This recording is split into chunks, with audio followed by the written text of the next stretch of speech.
When we think about how consumers are engaging digitally, the mobile device is essentially the remote control. That is where all the things are happening.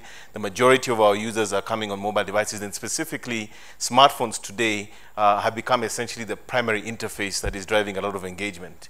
I always like to tell the story about the day that my maid joined us at home, and the first thing she said to us was, "What's the Wi-Fi password?" Okay? And for me, that is telling in terms of it is no longer elite, it's no longer special. They're all connected, they're on Facebook, they're on WhatsApp, and I think it really is the reality that we have. Secondly, when you think about the cohorts, the people who actually make up the consumers on these devices, you see that they fall into the categories that are sort of under 25 and the 25 to the 34. And this is data coming from Google. So what you start to understand there is that really the largest constituency or cohorts of digital consumers in this country are sitting within that segment, also known as Generation Z, as well as the millennials.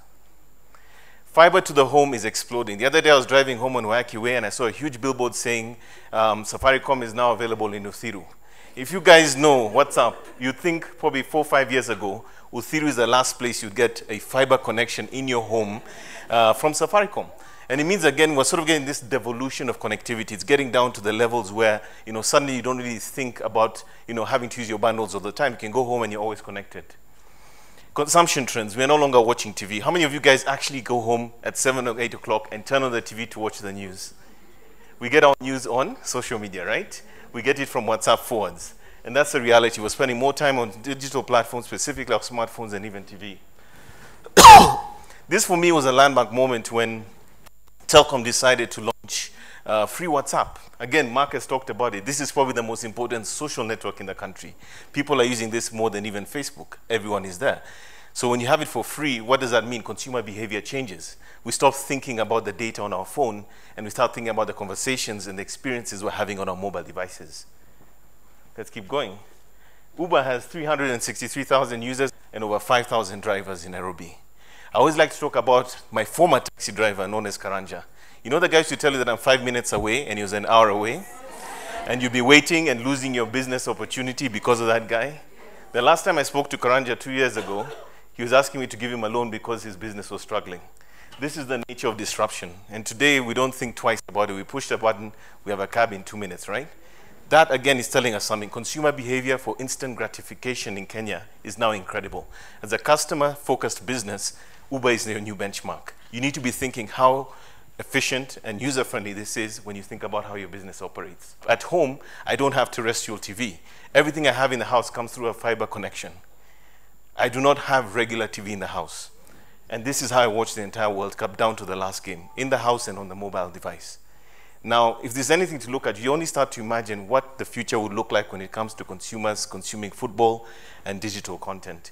This is the future. This is coming. And I think right now Amazon and a few other international companies have actually gotten rights to the UK to stream live games. Not all the games, but that's coming. In the next 2 to 3 years, this will be normal.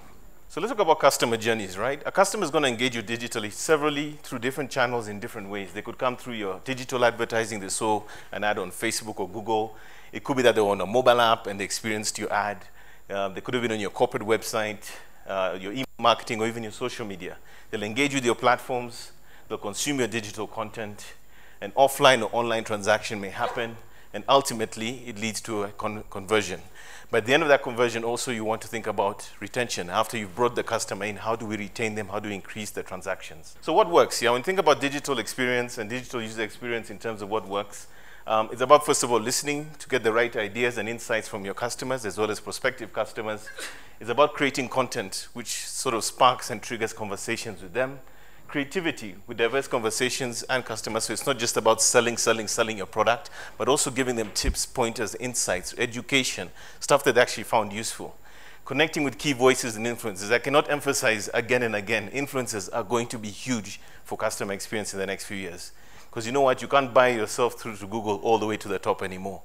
You need to start thinking about how influencers can actually help your brand succeed. It's also about looking at all the channels and thinking about how to keep connections and conversations fresh and interesting.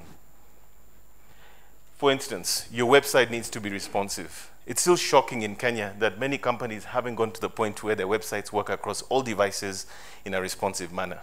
It gets more interesting. Last week, Google changed their procedures for Chrome so that if your site does not have an SSL certificate, you might have seen something called HTTPS, where there's a certificate that makes sure the website is secure. It puts a notice there saying this site is not secure. So as a consumer, if you go there and you're looking at this company and it's saying this is not secure, are you going to do business with that organization? And I think 60% of the internet today uses what? Chrome. So basically, every company today having a website in the country, from a customer experience perspective, had better have an SSL certificate and be HTTPS compliant if you're going to engage, not to mention mobile responsive. Secondly, conversion rate optimization. The majority of websites you come across are not designed for conversion. It'll give you a long company profile, and then there's no call to action to do something specific. So conversion rate optimization is a science of making sure that people actually take the desired action. Or rather, as you say, don't make me think, okay? Drive the user to a specific action on your web pages, on your landing pages for campaigns, getting them to take the right action. If you don't do this, potentially you're leaving millions of shillings on the table. It used to be 8 seconds, guys. With the millennials and the Generation Z, you now have exactly 3 seconds. In 3 seconds, if that visual or that creative has not created the right emotion in me to take the desired action or to watch the rest of the video, that customer or potential customer is lost. So you need to think about snackable, instantly appealing, instantly compelling content that actually gets people to engage with your brand.